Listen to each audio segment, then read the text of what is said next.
মাননীয় মডারেটর, গত ঈদে আমি যখন একটি ভালো পোশাকের জন্য কান্নাকাটি করছিলাম, তখন বাবা আমার হাতে কাগজ কলম ধরিয়ে দিলেন। আমার দিকে ছুড়ে দিলেন একটি গাণিতিক প্রশ্ন।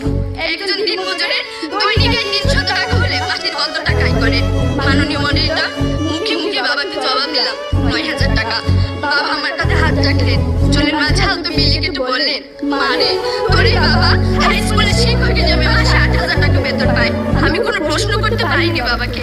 লজ্জায় বাবার মাথাটা নিচু হয়েছিল। বড়তে দাঁড়ানো বাবার পাশে চোখ হতে খুশি পড়ে জল।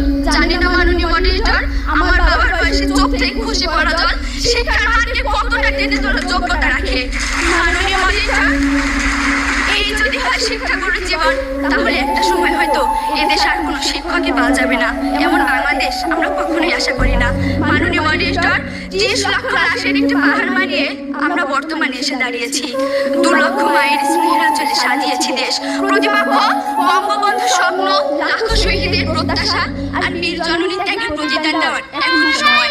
তার জন্য চাই শিক্ষাক্ষেত্রে অধিক বিনিয়োগের মাধ্যমে